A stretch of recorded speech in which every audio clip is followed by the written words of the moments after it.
नमस्कार दोस्तों, मैं गगन गर्ग। मैं एक अध्यापक हूं और ये मेरे मित्र अरविंद कुमार सैनी, ये भी एक अध्यापक हैं। इनके ऊपर बीएलओ का भी दायित्व है।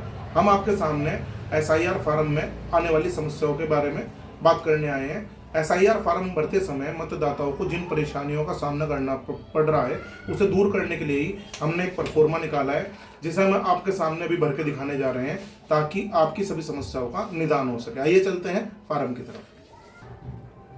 देखिए दोस्तों, ये मेरे फादर का फॉर्म है जिनका 2003 में भी मत वोट था। अब हम इनका फार्म भरने जा रहे हैं।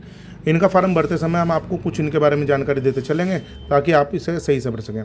यहाँ आपको जन्म तिथि भरनी है, मतदाता की जन्म तिथि।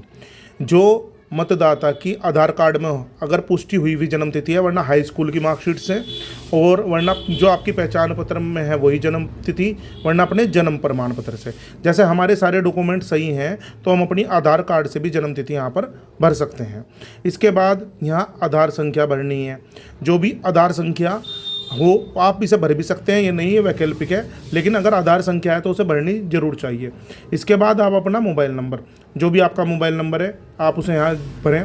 इसके बाद इनके पिता का नाम, जो इनके पिता का नाम मार्कशीट में है या जो भी सही नाम है उसे भरें। पिता अभिभावक की ईपीसी संख्या यदि उपलब्ध हो, ये पिता और अभिभावक की ईपीसी संख्या जो उपलब्ध होगी ये उनकी 2003 वाली लिस्ट से भी आप भर सकते हैं। अब हम यहाँ जन्म तिथि भरने जा रहे हैं। जन्म तिथि जैसे मेरे फादर की जन्म तिथि 21/11/1962। सारे डॉक्यूमेंटों में यही है। आधार संख्या हम इनकी यहाँ भर रहे हैं।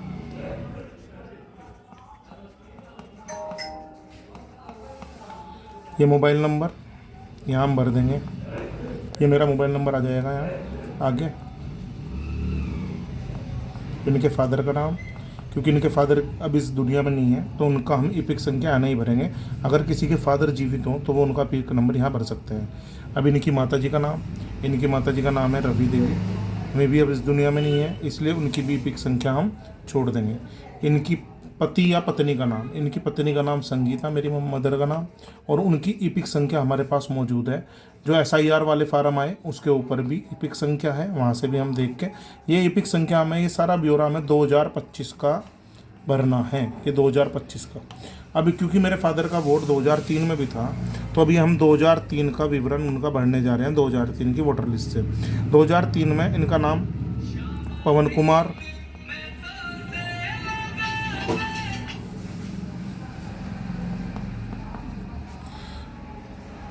इनकी ईपिक संख्या 2003 में सेम यही थी, यही मैं भरने जा रहा हूँ जो अब है। लेकिन हम अपनी अपनी ईपिक संख्या 2003 में चेक कर लेंगे जो हम भरेंगे। अगर वो सेम है तो सेम भर दें, वरना जो थी वही भरी जा। संबंधी का नाम, पिता का नाम आएगा यहाँ मेरे फादर के पिता का नाम, यानी कि मेरे बाबा जी का नाम आएगा। मैं मेरे फादर के पिता, और मेरे फादर के ये पिता है इसलिए इनसे संबंध आएगा पिता। इनका जिला सहारनपुर, राज्य का नाम उत्तर प्रदेश, विधानसभा क्षेत्र उस टाइम नकुड़ था इसलिए नकुड़,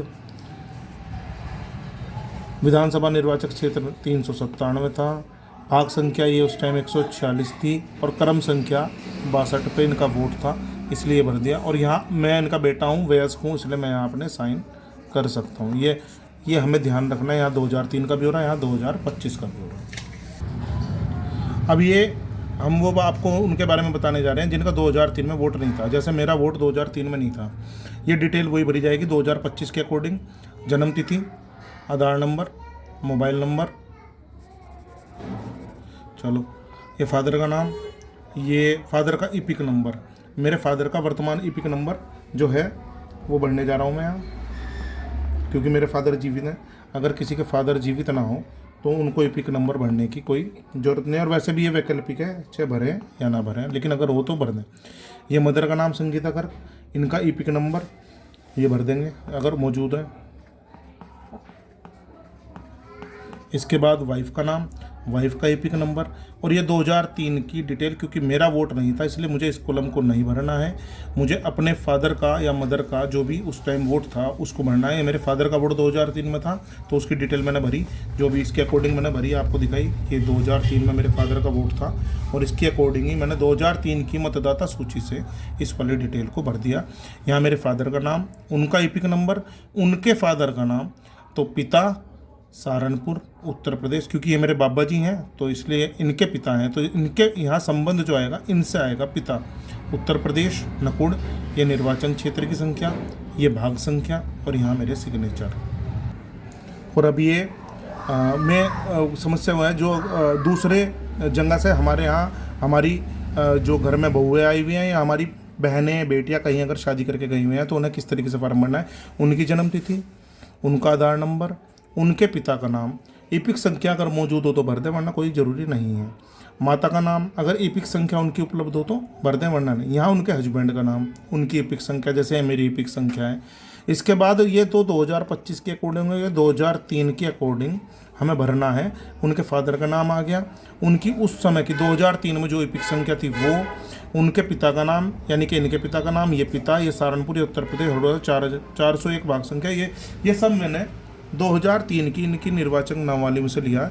ये देखिए इनके पिता का नाम अनिल कुमार, यहाँ अनिल कुमार के सामने 200 नंबर, ये इनकी क्रम संख्या जो होगी। अनिल कुमार के फादर का नाम रामपाल और ये इनकी ईपिक संख्या जो मैंने यहाँ भरी है। निर्वाचन क्षेत्र हमारे पास ऊपर होता ही है, ये 401 हरोड़ा, ये हमारी भाग संख्या यहाँ है।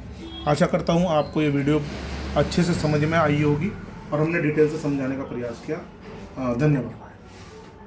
आप जो है इससे काफ़ी कुछ जानकारी ले सकते हैं, आपको फॉर्म भरने में इससे बहुत अधिक मदद मिलेगी।